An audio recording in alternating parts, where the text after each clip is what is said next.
We are winning this. We are winning by 98%. We are winning. You know, to be honest, I'm asking myself, okay, why would someone spend 5 billion to come and sit in SEC? Akagulumba akaliwo mu NRM olwaleero kakugyawo death limit ekkomo ku kufa. Death?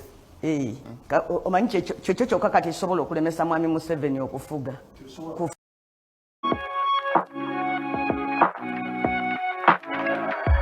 DPTV Uganda, Dawn People Television.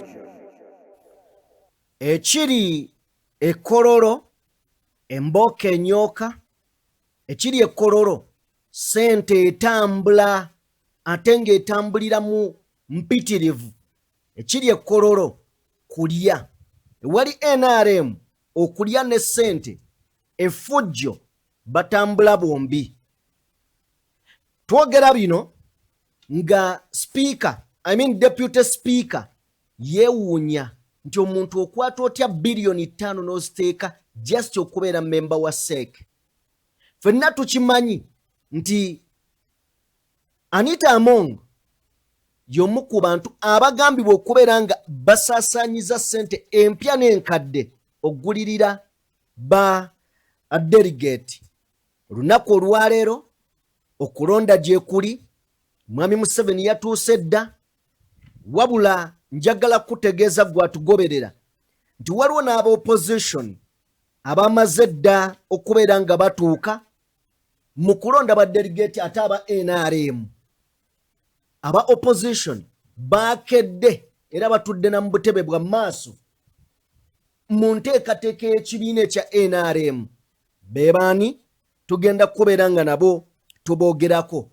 Mu ngeri y'emu, olunaku, in fact, nga situgambe na lunaku, obubonero butandise okweyoleka, omukka omuddugavu gutandise okuba nga guvaayo mu kibiina kya NUP. Tulindirira omukka omweru atugoberera era atuwuliriza okulangirira kulabika. Kaakati emitima gitundugga abantu, amameeme gabakuba, obutunda tebakyanywa bikopo banywa malebe. Tugenda beera nga nabwe tubitunuulira mu ngeri y'emu. Nambooza agamba nti Mwami Museveni asigazaayo ekintu kimu, kubeera nga bamukolerayo etteeka kwegamba eriziyiza okufa. Gwate tunaagamba tutya, egiri miti yagijjawo, tamuli miti yagijjawo. Singa asobola okukolayo death limit, Nambooza agamba singa ekyo era SEC erabika kye kigirondesa. Gw'ogamba ki? Byonna tugenda beera nga tubitunuulira. Tugenda yitako amaziga mu NUP gye gali, so nga ate n'ebyessanyu gye biri tugenda bitunuulira. Tugenda kubeera nga tuseetula ku bigere, tugendeko ebweru w'eggwanga. In fact, tulina n'omukungu afudde mu ggwanga, nye tugenda beera nga tumutunuulira yaani. Tugenda kulandula ku bigere tutunuleko eggwanga erya Isirairi, ennyonyi etomedde ekizimbe okumaliriza nga abasirikale 6 bo bafiiriddewo. Tugenda beera nga tubitunuulira. Isirairi y'emu nga teva mu mawulire.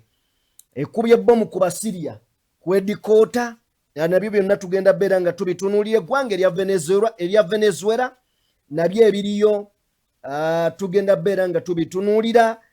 Trump nga bw'ataggwayo, Trump buli ddakiika yabeera mu mawulire. Weewaawo tugenda beera nga nabyo tubitunuulira. Mutwegatteko video gituwere like, yakatwegattako genda mu maaso n'okubeera ng'osubscribinga. Katukole bwe tuti tukomewo.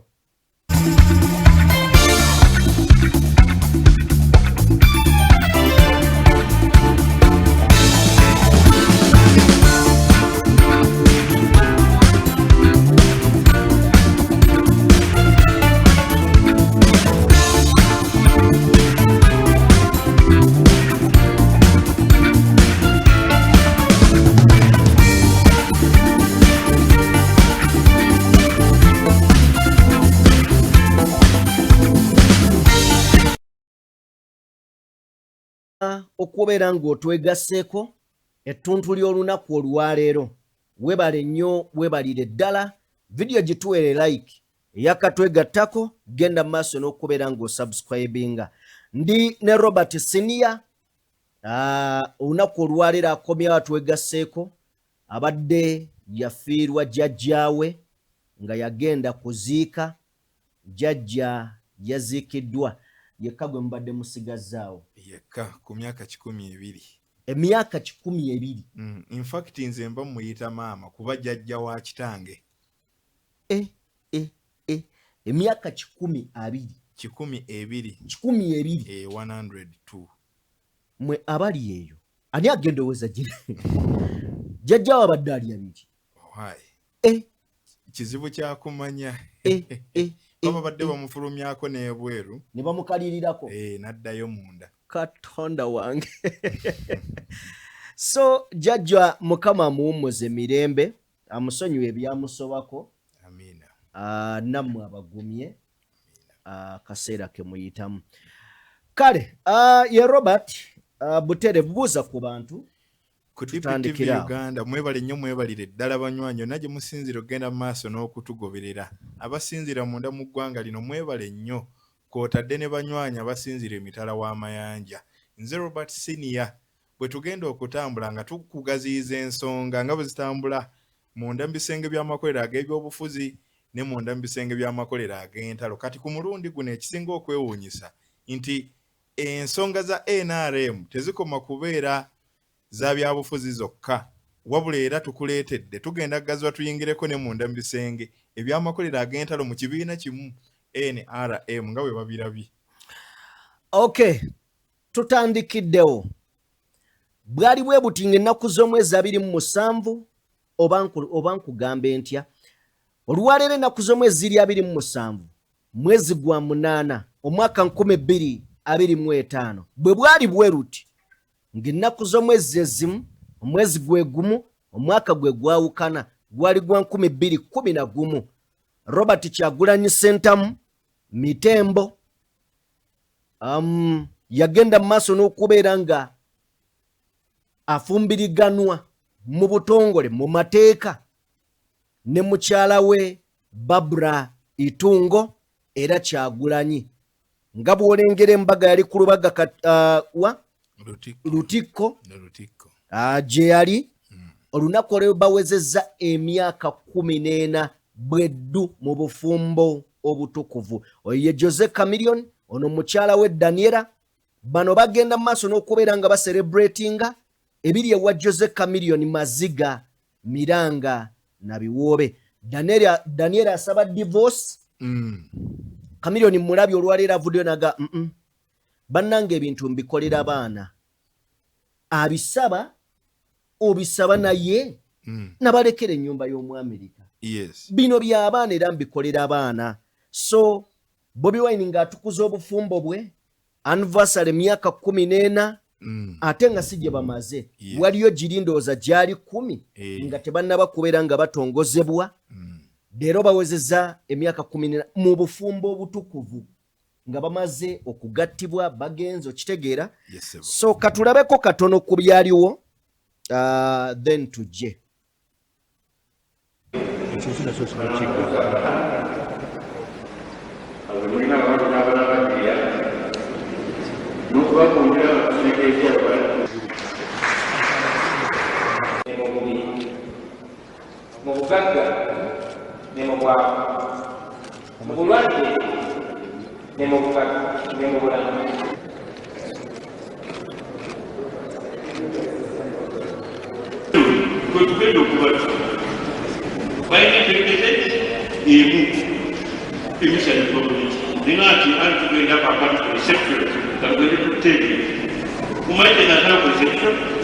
Omubisi okusobolerwa mu watermelon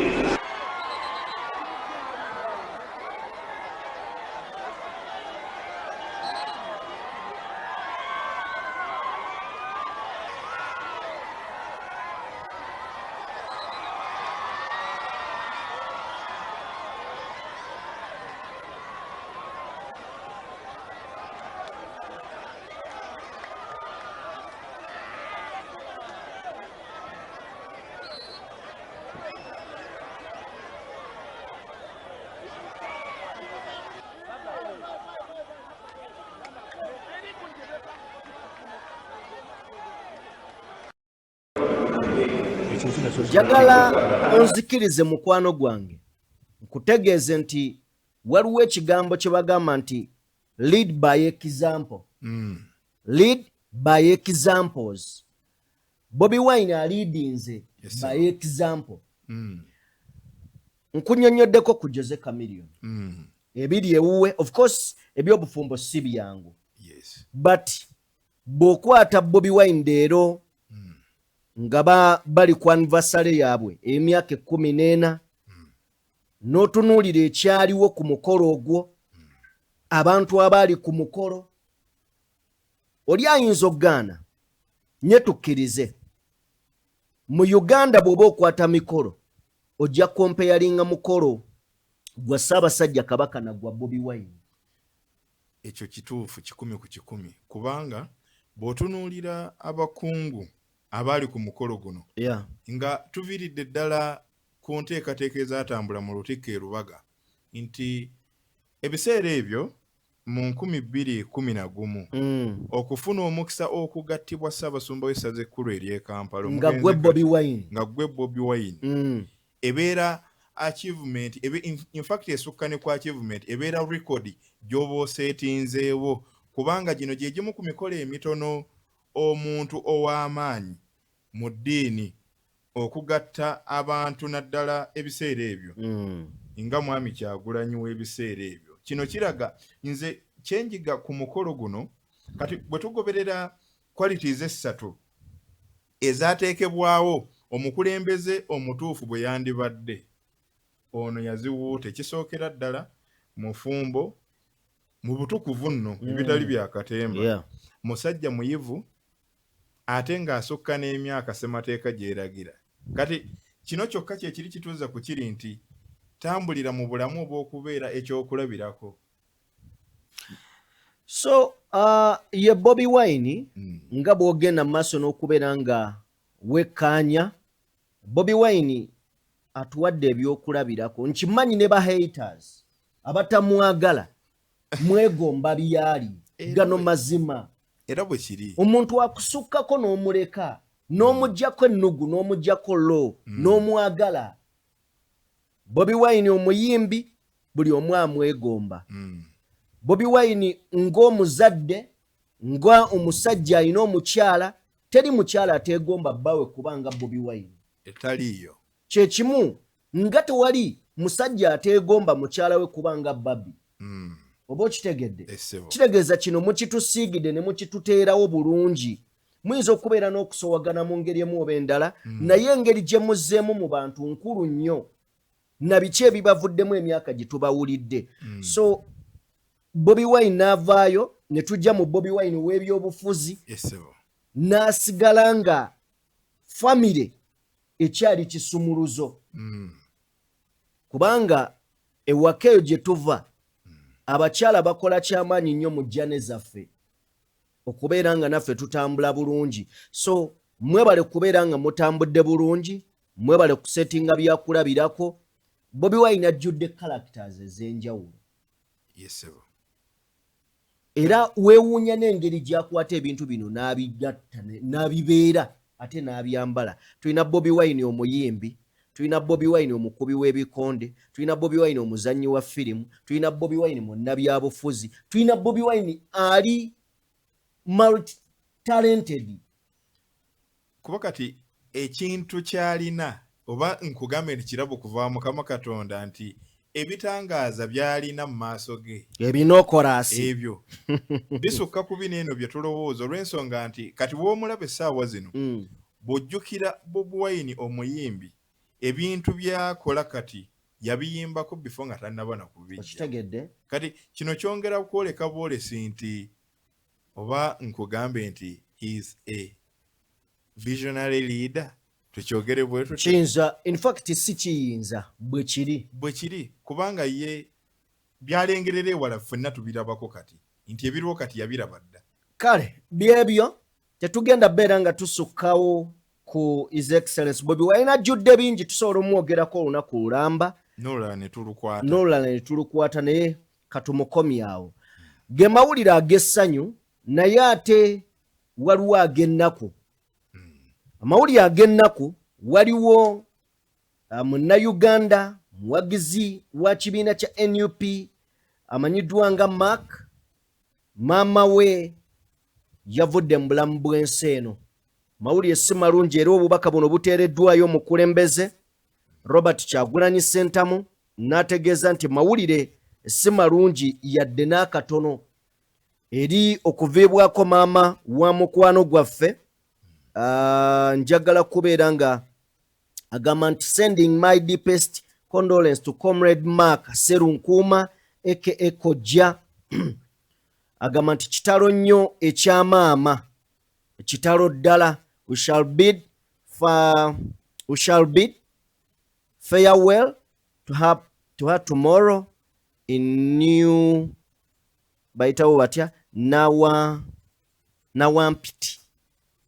nawampiti mu Busoga awo. So kyendowooza omukulembeze ayinza okubeerayo ku maziika gano okusinziira ku statement gy'akoze. Ayinza okubeerayo yooyo mukadde avudde mu bulamu bw'ensi eno, kitalo nnyo nnyini ddala nga bw'olengera yooyo comrade gw'abadde ayogerako. Mawulire si malungi yadde mukadde kano eri comrade okuviirwako maama niera twongera okusaasira era otuusa okukubiriza kwaffe eri comrade oyo. Mukama Katonda ayongere okumugumya n'omwoyo gw'omugenzi agulamuze ekisa, aguwummuze mirembe. Era mawulire amalala ge tulina agatali malungi mutukkirize nago tugayiseewo era ga bitalo.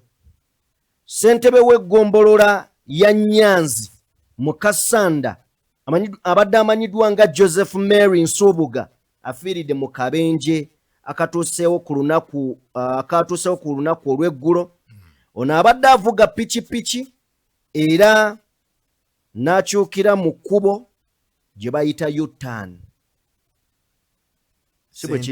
Ssentebe gye bayita U-turn.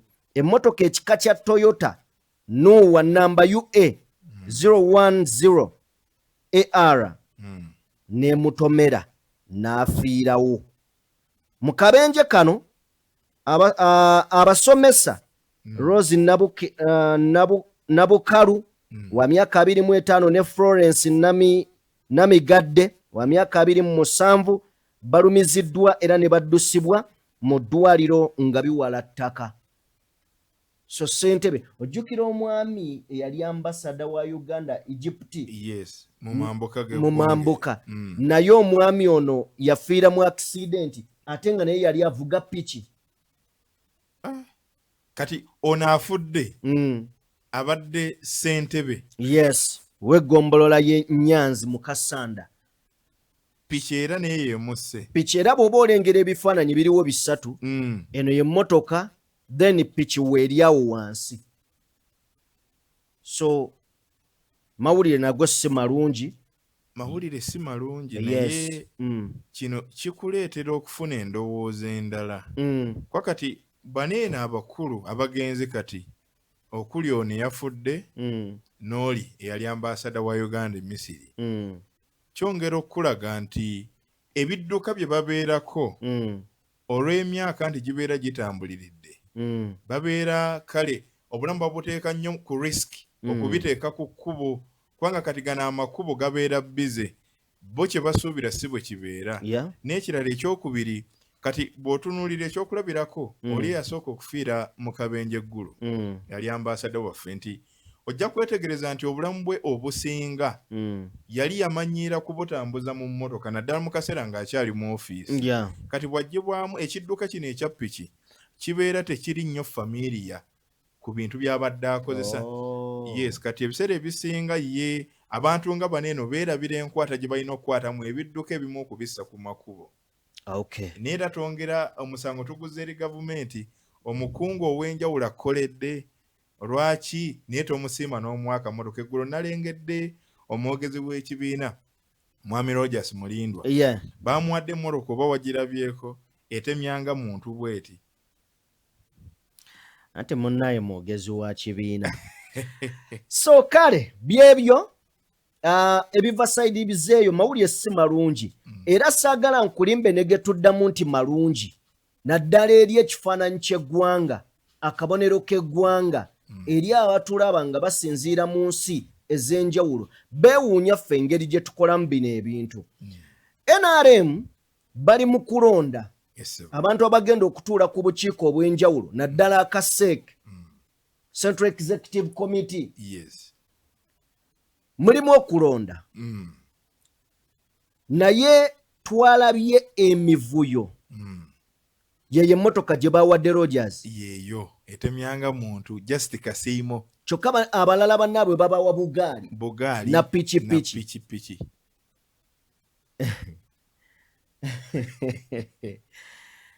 Mulimu bino ebintu birimu olubooloboolo bwe kiri mulimu ebya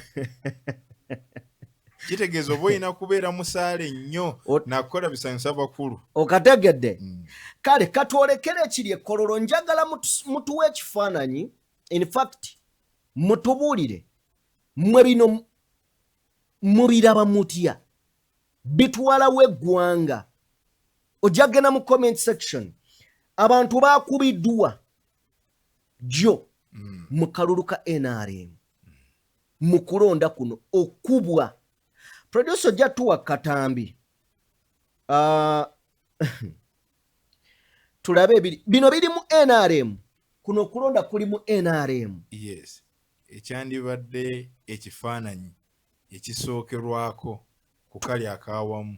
Twogera ku kibiina ekimaze mu buyinza emyaka 4 ekitali organized tekibangako wakakati emivuyo gino eno olaba giri ku bo nga bo mu kibiina kyabwe.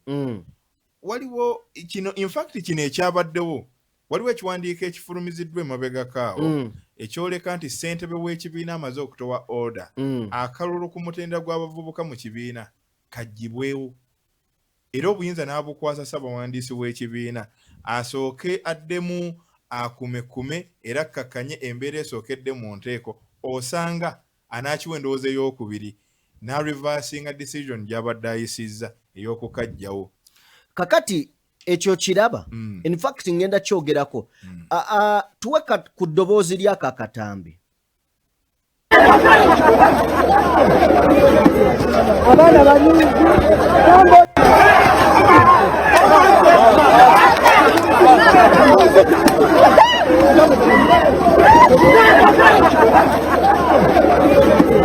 abaana banyingi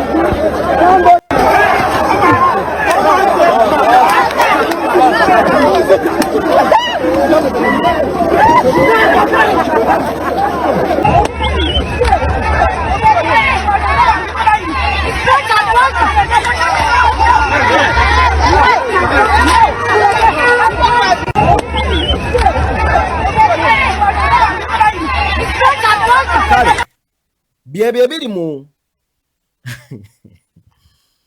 kulonda kw'ekibiina myaka 4 mu buyinza. Naye oyinza okulowooza ekibiina kino kizze buzzi.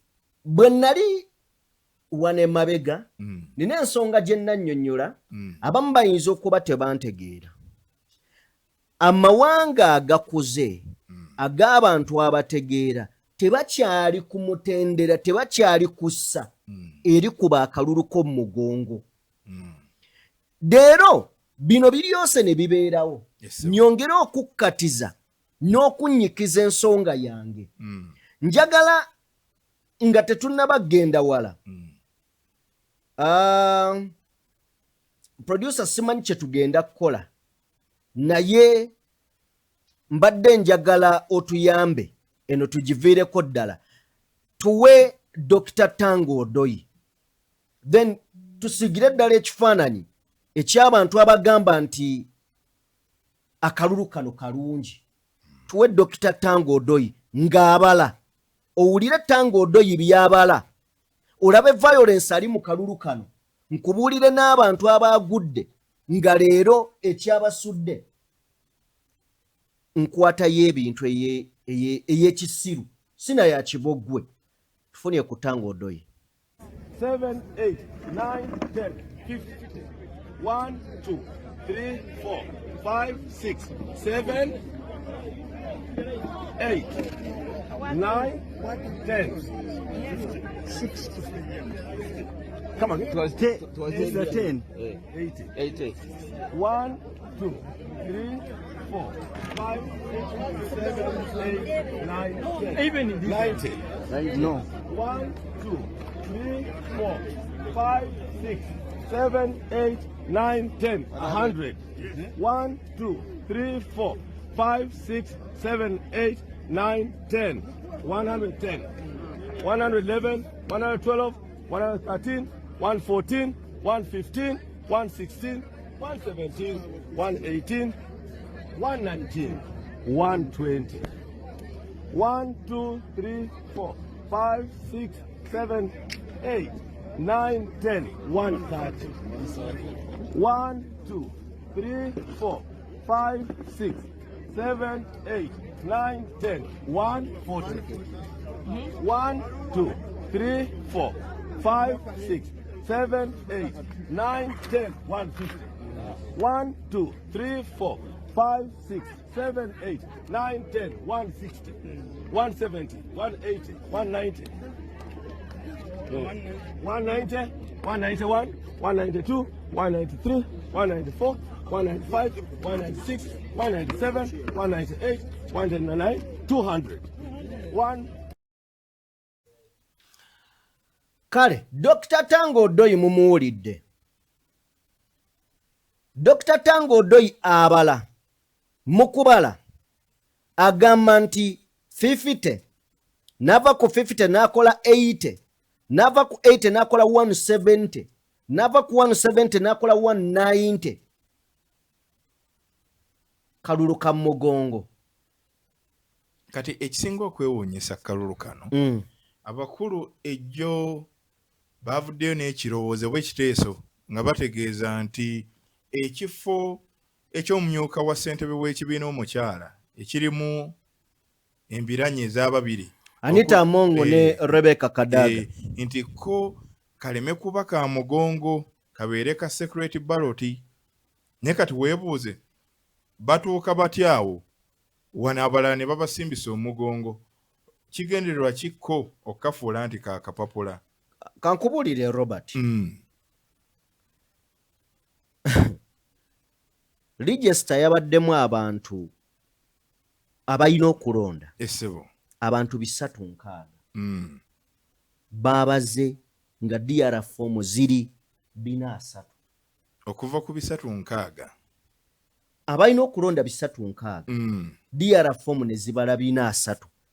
Meaning that babyewo bululu wakati w'enkaaga ku 7. Yes. Nga bw'abadde abibuukabuuka.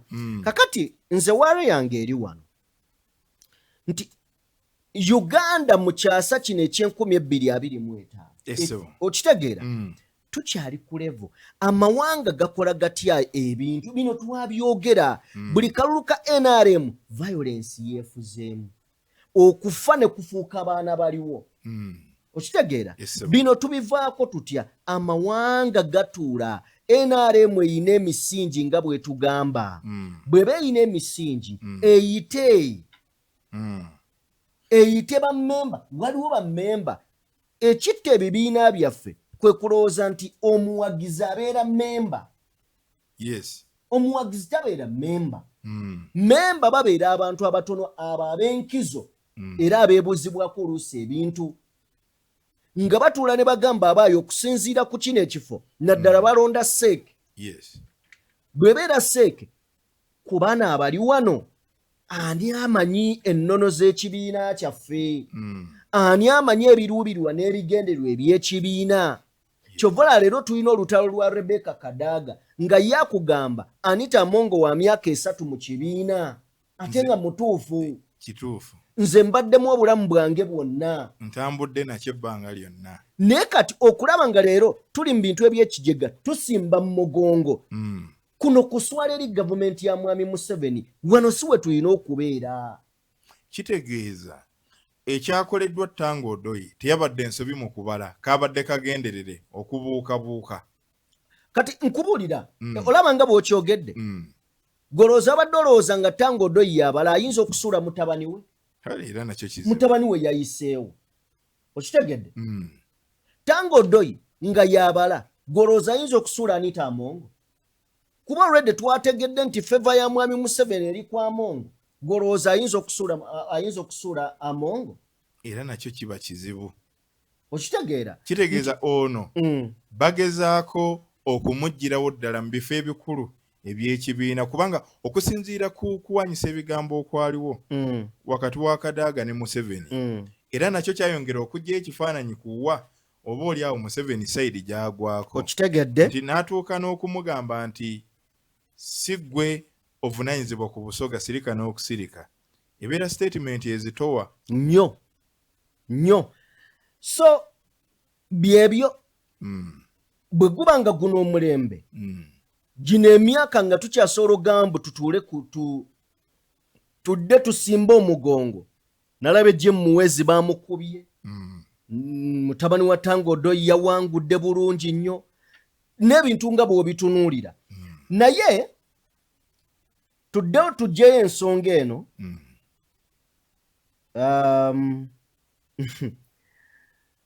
ndowooza tujja gireetera wansi awo mwami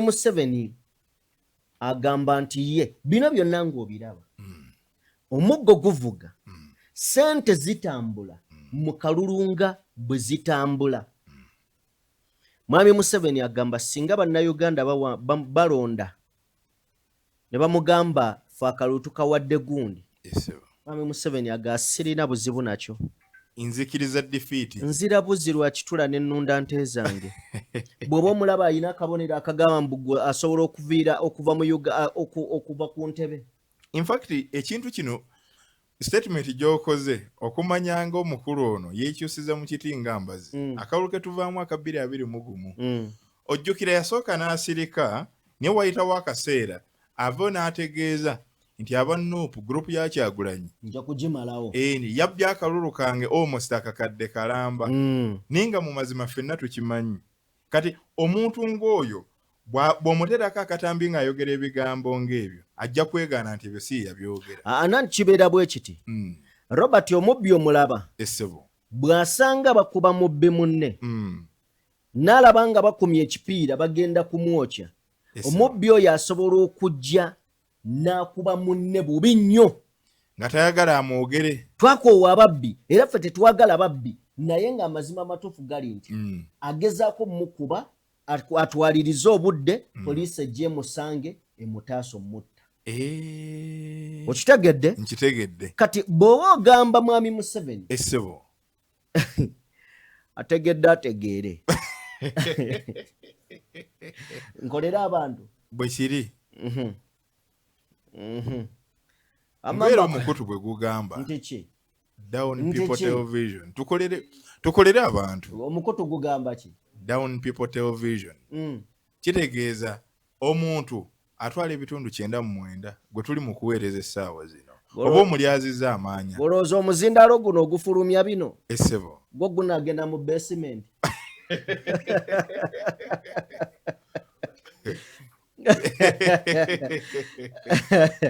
so tuwe katambi ka mwami Museveni ako tulabe lose a fair election, will you accept the result? If I lost a fair election, I would accept the results, of course, because Uganda is not my house. I have got my house. I will go to my house and to do my own things. If the people of Uganda don't want me to help them with their issues, I go and deal with my personal issues. Very happy. Kakati owulidde omusajja muwulidde nti Uganda si maka gajja kukkiriza nti awanguddwa naye kati bw'ogoberera emyaka gy'amaze mu kalulu ka wano ekyamazima bino ebigambo ebiva mu ye nkitwale kuba nti kati Mwai Museveni alinga bw'olaba envunza envunza kyekintu ekyetwala okuba nti kigezi naye nga kisiru kitya nti teri ddagala ligitangira kukwata muntu ekyo kimu ejja kujja kukwata eyingire ingezi n'ekyobusiru kyekola enywa musaayi mu kunywa omusaayi ng'eri munda ejja kugejja kitegeeza gwe gwekutte ojja kumanya wa weeri ogitundula ogiggyeyo. Kati bino ebikolwa by'akola bitondawo ekifaananyi ekiraga nti yalowooza baakulembera ayinza okubawuddiisa bw'atyo ne bannamawulire okuva ebweru w'eggwanga ne bajja ne bamuggyako interview ez'amagezi ye n'abagamba bya kisiru. Kati wulira 86 yagamba ekizibu kya Africa bakulembeze ku lwa buyinza bwe yatuuka mu 2006 n'agamba nti kyeyali ategeeza essebo si yali ategeeza abo abakulembeze nga tebalina mandeeti y'abantu nga abantu si be babalonda nga beetaddewo obweteesi naye yalondebwa abantu kakati y'omu ne tulaba ng'ajjawo age limit ne tulaba ng'ajjawo term limit. Bino byonna bitegeeza ki? Bitegeeza omuntu atayagala kuva mu buyinza aleese mutabani we agamba ye muwoza era n'atunnyonnyola nti ye kuwoolera taata yitibwa habulwa tawabulwa. Kakati bino bituleeta ku kulowooza nti mwami Museveni obulamu bwe bwonna Uganda agifugidde mu bulimba era bw'abanga bw'atyo bw'agitutte ne kituleeta ku bigambo bya Nambooze w'oba otukolera submission. In fact tuwe Nambooze Robert ajja atubuulira agenda kukolera abantu toko tuwe Nambooze akagulumba akaliwo mu NRM olwaleero kakugyawo death limit ekkomo ku kufa. Omanyi kyekyo kyokka kati kisobola okulemesa mwami Museveni okufuga kufa. Kakati NRM ne palamenti eddako ne seeki bali mu kugyawo ekkomo ku kufa. Kati ekkomo ku kufa olijjawo bwoti nti era nze nasanga lumu omukulu ono eyaleeta ekiteeso ky'okugyawo ekkomo ku myaka ne mugamba naye gundi mwajjawo ekkomo ku myaka naye mpulira kati tulina ekizibu kya kkomo ku kufa n'agamba nakyo tukiyiiya eky'okugyawo ekkomo ku kufa kubanga okugyawo ekkomo ku kufa mwami Museveni atuuse ku mbeera gye nagambye ye North Korea ayagala musaayi gwe gufuge Uganda tumuwandiike mu constitution ti omukulembeze wa Uganda atalyerabirwa. Kakati bw'ojjawo Museveni nozaawo Museveni oba oggyeewo ekkomo ku kufa. Kakati mu kagulumbo ak'okugyawo ekkomo ku kufa ennaku zino ndowooza waliwo emboozi gy'owulira nga bano boogera either directly oba indirectly. First of all Kadaga teyeeyogerera yekka ayogerera abantu bangi nnyo abali senior mu NRM abasirise naye nga bali eyo kibalumira bbali nga buli omu agamba who will bail the cat bannange wammesa atuli atumalawo tumuteekemu ekide bw'anaabanga ajja tukiwulire nga kivuga tudduke kati ne batuuka gamba kati ani atwala ekide akisibe mu kapa kati Kadaga yakikuttemu n'agamba kankwate ekide kino nkitwale nkisibe mu kapa naye yeetaaga sapooti y'abalala ne kati bano abalala obawulira kati ennaku zino waliwo tookeze endala ng'oggyeko ey'okuwa obutwa ey'okutta abaana eyo nayo tookeze either directly or indirectly. Era Nadduli yagamba saba mwami Museveni. Okay, ebigambo biwulidde essebo nina akantu ke mpulidde ku Honorable Nambooze kapya ate nga katuufu. Mbadde neebuuza ekigambo kyagamba nti mwami Museveni obutafa okugyawo ekkomo ku kufa. Nga neebuuza kiri kitya kuba kw'okufa teeka naye annyonnyodde nti bw'oggyawo Museveni nozaawo Museveni meaning that bw'oggyawo Museveni nozaawo muwoozi Museveni y'aba akyafuga. Kubanga onaava mw'oli. Okitegedde? So Robert kikyolowooza ku bigambo ebyo ebya Nambooze? Kati ebigambo bya Nambooze ekyamazima bituufu ddala kubanga sayika etambula bweti mu mwaka gwali gwa 2000 ndowooza nga 12 eyaleeta omu ku baaleeta gavumenti mu buyinza David Tinyefunza Sejjusa 2013 avaayo n'ayanja alipoota eyogera ku Muhoozi project.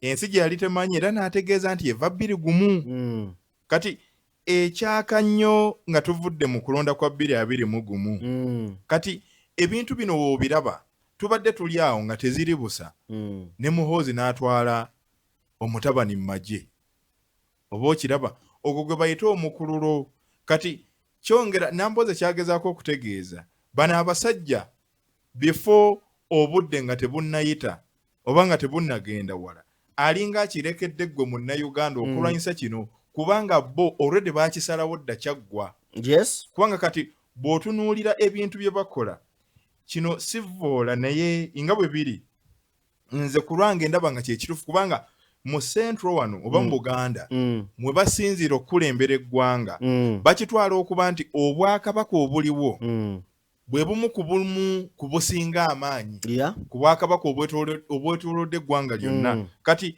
bw'obukwata n'ogezaako okubunafuya nga kye baakola kijja kwanguyira nnyo emisingi gino emito naddala egitamanyi byaliwo mabega naddala mu kaseera ako okuva mu 81 okutuuka mu 86 nga bajja kati egenda kubeera walkover kubanga olaba ennongoosereza ezikolebwa mu magye walkover creatinga bwakabaka nti tewagenda kubeera hardships baneene abali mu diaspora abali mu buwaŋŋanguse abalwana ne gavumenti nabo bakoleddwako kati ebeera nga walkover eteekeddwawo okuyamba oyo ajja naye nga baseetinze omuseetinge kitegeeza enteekateeka kubanga ojjukira manifesto yaabwe yali yakufugano myaka 5 ne kakati bali myaka 4 balaba balinga batannatandika kati kyongera okujja ekifaananyi kiri kyagambye nti kuteeka kkomo ku kufa okwa Mwami Museveni.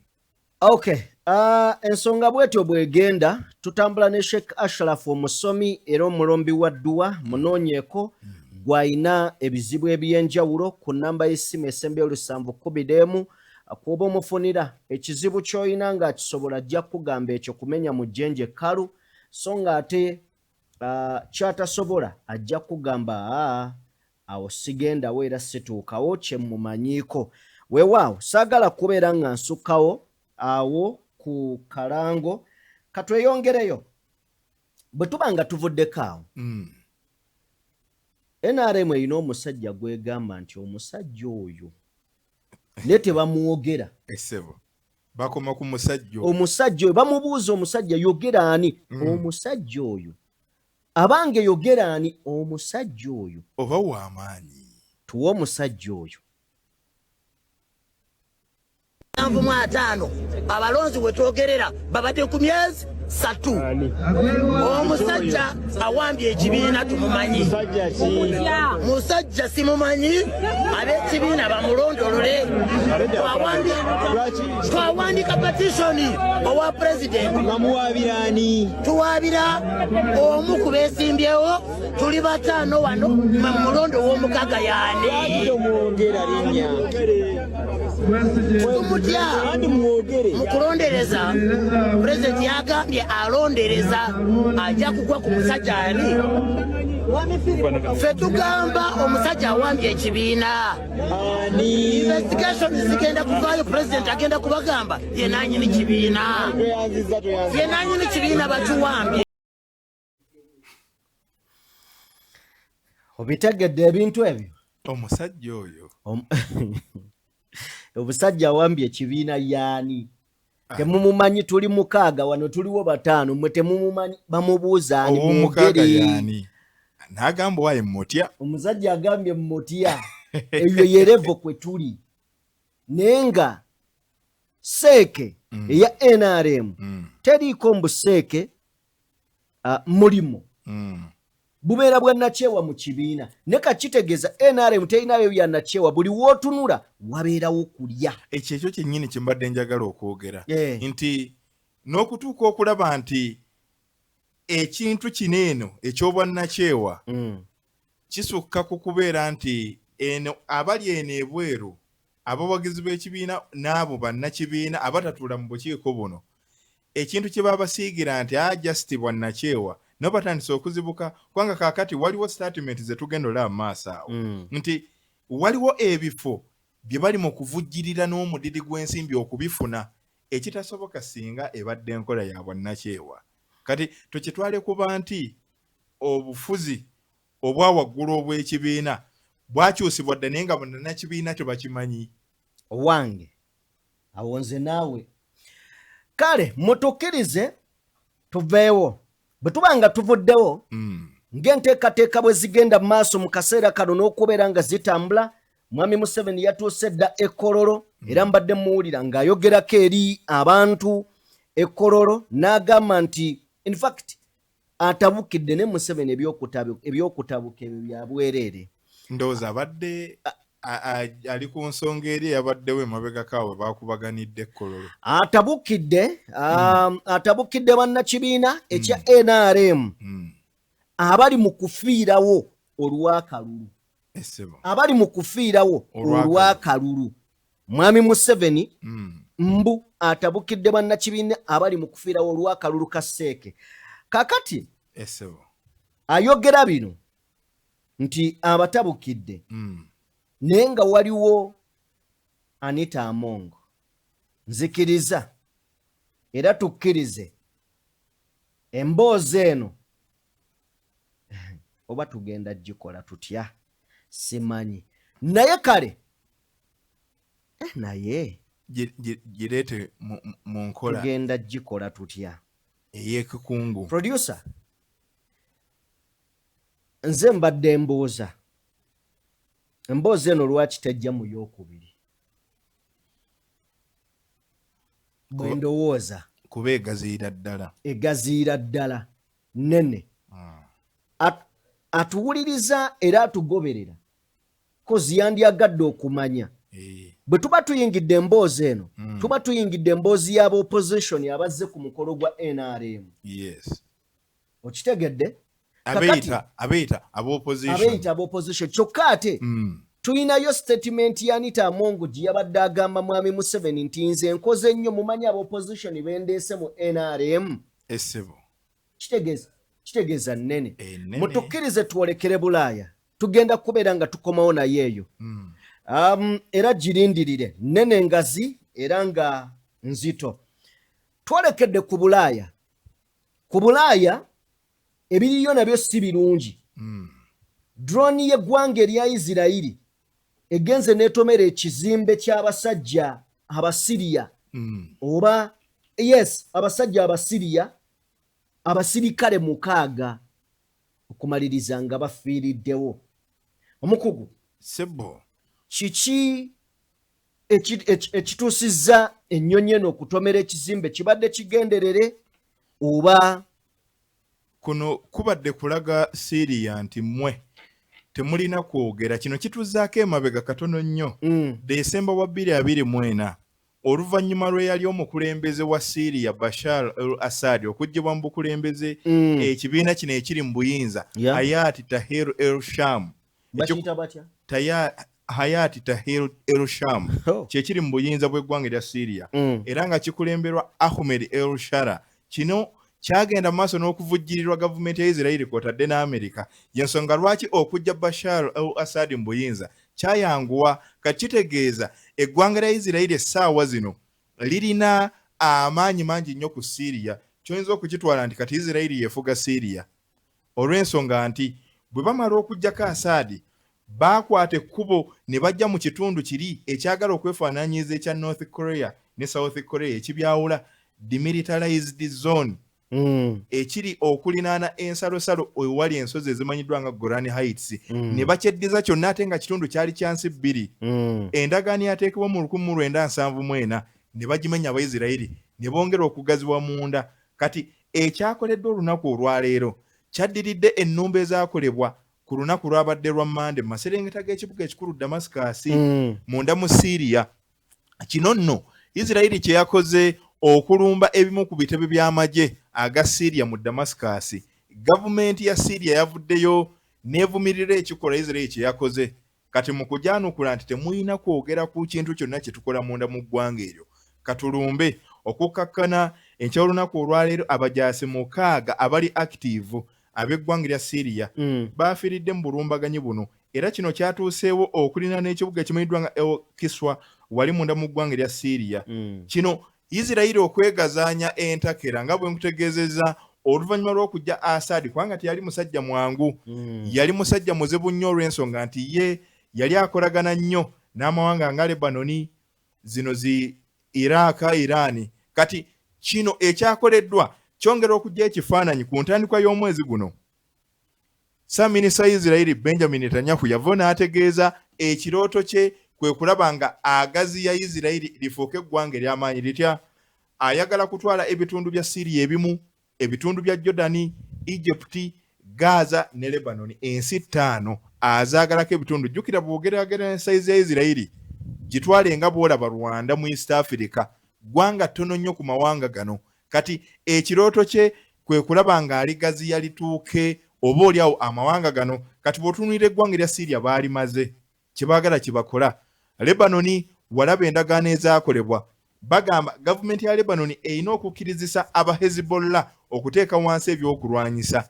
Kino nno kisobozesa Isirairi era okwongera okwegazanya kubanga aba Hezbollah batwala okuba nti be basikaali, be bafande abakuuma geeti eza Lebanoni. Isirairi oba oliawo abagitwalidde obuzibu okugikuba. Ekyo kimu. Ekyokubiri, bw'otunulira oluwannanda lw'e Gaza nga n'ekyolunaku olwaleero omuwendo gw'abo abaakattibwa, Isirairi erina ennumba ze yakoze ku ddwaliro erimanyiddwa nga Nassa Hospital 2 ne battibwa, nga muno mwaddemu ne bannamawulire 2 okuli ow'omukutu ogumanyiddwa nga AP News kw'otadde ne Reuters battiddwa. Kino kigenderere kwongera kulaga bantu nti mmwe wano temukyanirizibwa. Kati ne munda mu ggwanga lya Syria kino si kipya. Waliwo ekitundu ekimanyiddwa nga Sawuya emabegaka omwezi ogw'omusanvu Isirairi yalumbayo n'ekikuba abantu 1400 ne battibwa. Kyokka n'ekisinga okwewuunyisa okukuba ekitundu kino yajjira mu kifaananyi ekiraga nti nzize kutaasa bannansi abali mu kitundu kino Sawuya okukkakkana ate be yazze okutaasa be yatirimbula munda mu ggwanga lya Syria. Okay. Naye abaana ba Isirairi mwenna gye muli ntegeeza abakkiririza mu Isirairi kuba weebali.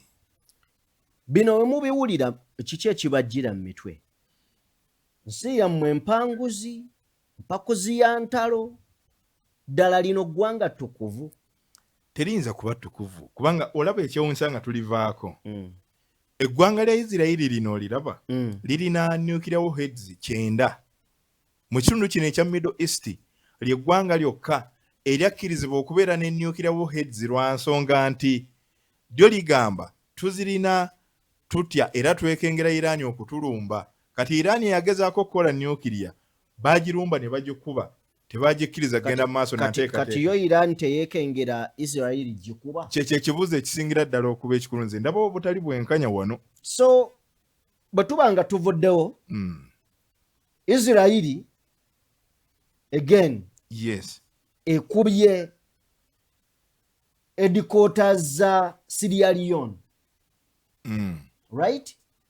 Kiki bye bino bye tulaba? Kino kitebe eky'amagye era munda mu ggwanga erya Syria mu kitundu ekimanyiddwa nga Aleppo. Bwe kityo bwe kikutte. Isirairi era nakyo ekirabiriza ku luno tekozesezza drones wabula ekozesezza ennyonyi y'Omerika ekika kya F-35 n'egenda n'ekikuba n'ekissa ku ttaka.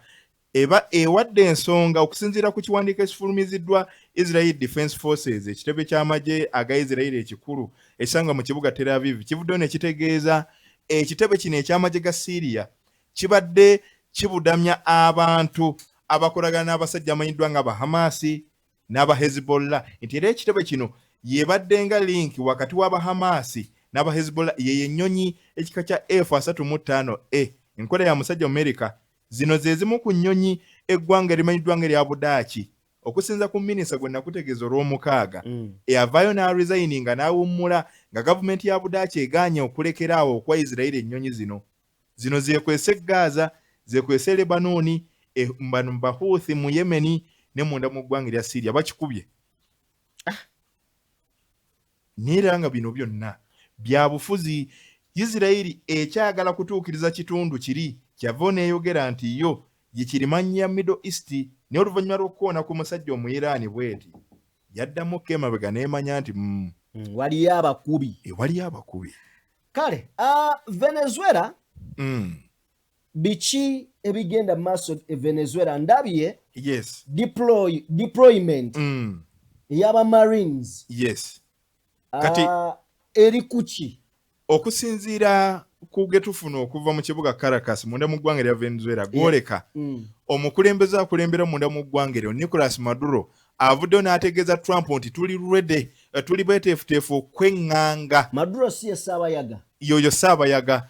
Jjukira waliwo ebyombo olwokuna ebyaseegguka okuva munda mu ggwanga erya Amerika byolekera munda mu ggwanga erya Venezuela okulinaana emyalo gya Venezuela. Kati Maduro tabirinze kutuuka era naye yatandise dda yasindise dda ebyombo emmeeri ennwanyi okweŋŋanga emmeeri z'omu Amerika. Kuno yaziwerekezaako ne drones kw'otadde n'ennyonyi ennwanyi era zino zo zeetisse abajaasi. Obukadde 4,500 bugenze kweŋŋanga B'Amerika. Amerika mu kusindika emmeeri ennwanyi 3 ezasooka yazisindika n'abajaasi just 1,400 nga ku bano kuliko 2,200 nga bajaasi balwanyi ba ku mazzi. Kati Maduro kye yakoze ekirala ekikanga yakutte abajaasi 1.5 n'abatwala n'abateeka ku booda eyawula Venezuela n'eggwanga erya Colombia ng'ekigendererwa ekikulu kwongera kulaga Amerika nti ffe wano byogenda mu maaso n'okututeekako si bye tukola. Ejjukira missoni enkulu ejja amagye munda mu ggwanga erya Amerika okugaleeta eno kukwata Saabayaga na buli muyaga gwakolagana naye. Naye kino kitwale okuba nti olutalo oluli wakati we ne Trump lutalo lwa buntu. Trump wajja mu kisanja ekisooka 2017 2021 emmundu yazitunuza nnyo mu musajja ono olw'ensonga nti Trump munna bizinensi ekisookera ddala. Kati obumu ku butale emmaali ya Trump we yatambuliranga Nicolas Maduro yali yabwezza dda munda mu ggwanga lya Amerika. Kati ekifaananyi ekyokuba nti eggwanga lya Venezuela eggwanga lya Colombia mawanga agakkiririza mu kibayita enjaga era abaagatongoza kino bakyekwekamu nnyo nti bano bakukusa enjaga ekika kya cocaine ne bakiyingiza munda mu ggwanga lya Amerika naye nga mu bufunze ono ayagala kuyimiriza insulo na kusaanyawo bizinesi Maduro z'abadde akolera mu Amerika. Kati ekisinga okwewuunyisa ekirala eggwanga lya Amerika oluvannyuma lw'okuva ne litegeeza nti kati tukubisizzaamu emirundi 2 ku kirabo ekigenda okwewa oyo yenna n'atuleetera Maduro oba n'atulagirira waali tumukwate ku bukadde bakijja ku bukadde 25 oba $, ne bakiteeka ku bukadde 5. Kati ekisinga okwewuunyisa leero Amerika emu evuddeyo n'etegeeza Minister of Foreign ku nsonga z'omunda wali Venezuela amanyiddwa nga Cabello naye tumutaddeko ekirabo kya bukadde 25 eri yenna asobola okumutuleetera.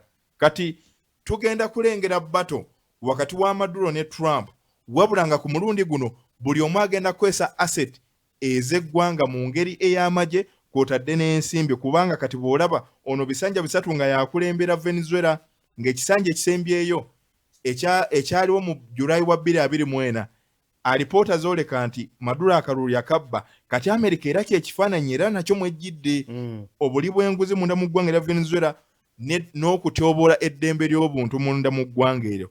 Tusuubira nti singa emmeeri zino zituuka wayinza obutabeerawo impact ekolebwa nga zituuse kubanga kati ekisinga okkanga Amerika omanyi kye yakoze yasooka kusindika mmeeri 3 enkya olunaku olwaleero esimbudde submarine erina obusobozi obukuba nuclear ne destroyer endala emu by'ebyombo 5 bigenda kwegatta ku 2 ebyasooka okugenda. Onaabiwulira weewaawo tukyakwebaza wenna gwe tutambula naawe weebale nnyo weebalire ddala okubeera ng'okyatugoberera kyokola kya muwendo era tugamba nti tojjanga okwo. Trump n'eggwanga erya Buyindi yes enteeseganya zaagudde butaka. Lwaki? Kati Trump musajja yeewuunyisa. Tuyingira wano nga Buyindi ebadde bakagisaako sanctions. Yes. Era mu sanctions ezibadde ziteekeddwa ku ggwanga erya Buyindi yes. enteeseganya ne zijjira omaze okunsiba emikono emabega ate oŋŋamba tutuule tukaanye kuki.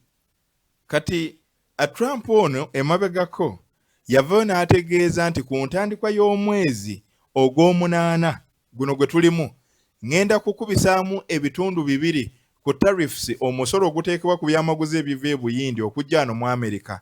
Jjukira initially omusolo guno gubadde ku bitundu 25 kati bw'avayo n'ategeeza ku ntandikwa y'omwezi guno ngenda kwongerako ebitundu ebirala 25 biwera 5 abayindi bavao ne batuula naye kati n'ayongezayo deadline okutuuka ng'ennaku z'omwezi 27 olunaku olwaleero kati singa wanaabeerawo enteeseganya nga ziganya okukwajja agenda kuteeka ebitundu ebyo 25 ebirala biwera ebitundu 5 bukedde olunaku olwaleero enteeseganya ez'okutaano ezaatuula ku Mande zaagudde butaka kati byatandise okukola ebitundu ebirala 25 kitegeeza eggwanga lya Amerika etwogerera liteeka ebitundu 50 omusolo ogwongerwa ku byamaguzi ebiva munda mu ggwanga erya Buyindi okujja munda mu ggwanga erya Amerika naye atugoberera yeetaaga okumanya byamaguzi ki si byonna kati ku bino ebyamaguzi kuliko ebyambalo ng'engatto engoye oba nfuna bulungi amasaawa n'ebintu ebikozesebwa mu byemizannyo bye bimu ku bye baataddeko kati ebirala okuli amamotoka ag'obuyonjo aluminium copper steel byo bikyaliyo ku bitundu 25 kati atugoberera yeetaaga okumanya omusolo guno ebitundu 25 byateereddwa jjukira amawanga nga gano Buyindi Amerika emmaali buli lunaku etambula kati ebitundu bino 25 ebirala ebyayongezeddwako bigenda kukola naddala mu sabbiiti 3 okuva kati emmaali ezisimbudde enkya olunaku olwaleero okugenda munda mu ggwanga lya Amerika tebagenda ziteekako bitundu ebyo 25 bagenda ziteekako 5 nedda kyeŋŋamba bino ebirala 25 kubanga 25 already weebiri ayongeddeko ebirala 25 bigenda kuteekebwa ku mmaali ezigenda okutandika okuva munda mu ggwanga lya Buyindi okutambula ng'ennaku z'omwezi 17 ku ssaawa 6 n'eddakiika 1 ez'ekiro obudde nga bukya kitegeeza mu sabbiiti 3 ebyamaguzi bye bagenda okutandika okujja e Buyindi okugenda munda mu ggwanga lya Amerika bye bigendako ebitundu bino 50 kati Buyindi omanyi kyekoze neevuddeyo neetegeeza tugenda kujja kubanga kati ebadde biva mu Amerika ebijja e Buyindi ebadde biteekako ebitundu 7 mu obutundutundu 5 kati naye etiisiza neetegeeza nti tugenda kulinnyisa mpaka ku bitundu 15 emmaali eva mu Amerika ejja wano kati isinga okwewuunyisa era tekomyawo evuddeyo neetegeeza eggwanga lya Japan eggwanga lya South Korea ne European Union amawanga gonna agava ku Bulaaya nago tugenda gakubako omusolo gwa bitundu 15 lwaki kuwagira Amerika kubanga gano gawagira Amerika kubanga n'ekibonereza Buyindi kugula mafuta mu Russia ejjukira eggwanga lya Amerika ly'eggwanga lyerimu lyanokolayo okwongera ebitundu ku ggwanga lya China n'eggwanga lya Brazil kati atugoberera kyetaaga okumanya wano tuli mu kulaba olutalo oluli wakati w'emikago ebiri omukago ogwa NATO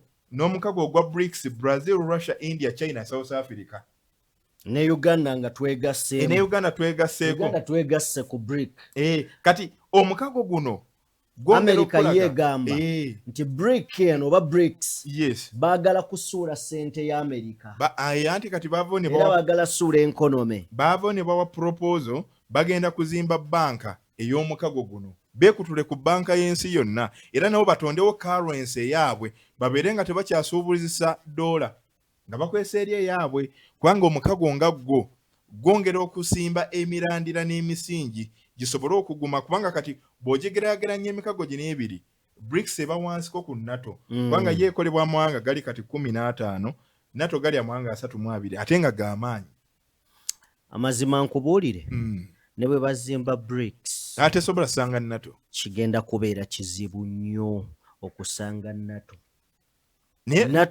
BRICS bagitaddemu amawanga amankuseere naye NATO erimu abasajja in fact bw'otunuulira omukago gwa BRICS eggwanga eriguwaniridde liri eggwanga limu lya China kwakati bw'ogeraageranya ebyenfuna China esinga ku Russia esinga Buyindi esinga Brazil esinga ne South Africa ne gana amapya agagyegasseeko kati credit maybe gyoyinza okubawa nti namba 2 namba 3 namba 4 Russia namba 2 China namba 3 Buyindi namba 4 beegasse mu mukago gwe gumu nejjukira nti namba emu ali mu mukago gwe gumu n'amawanga kyenkana agakola Bulaaya ate nga nago g'amaanyi gagoba namba 2 ne namba 3 akitegeeza guno gukyali waggulu era kijja batwalira emyaka mingi okujjako nga bakakasizza agamu ku mawanga okuva ku Bulaaya geekutule ku NATO gajje no mu BRICS omanyize kye nakkiriza ekyo tekikola kyokka kikola ne kitwaliramu n'olulimi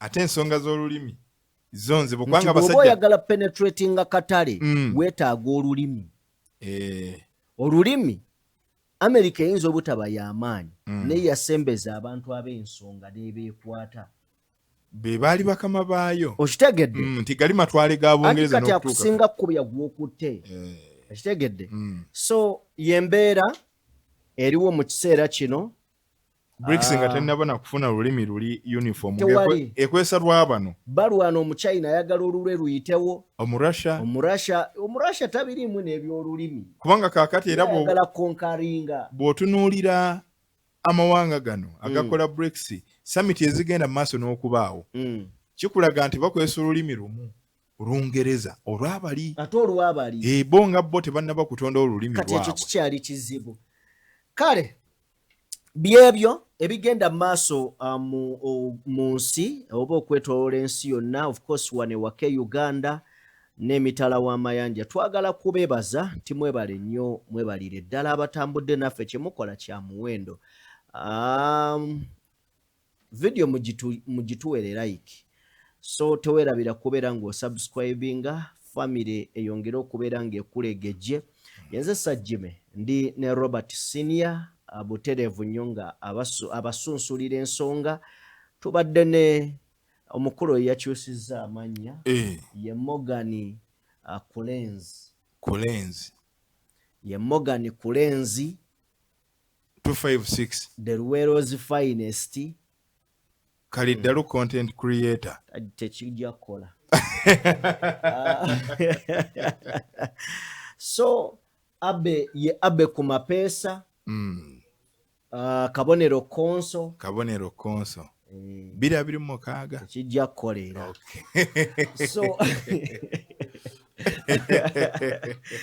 kale mutukirize tubatere wano tusinkane mu video endala tugenda kubeera nga tubooleka aba opposition oba abeeyita aba opposition abagenda mu maaso n'okubeera nga oba bagenze mu maaso n'okubeera nga beetaba ku mukolo gwa NRM National Resistance Movement Mwami Museveni abasiimye n'abagamba mmwe muzannya ebyobufuzi eby'ekisajja kikulu n'abalala bakole bwe batyo kaba batukuumire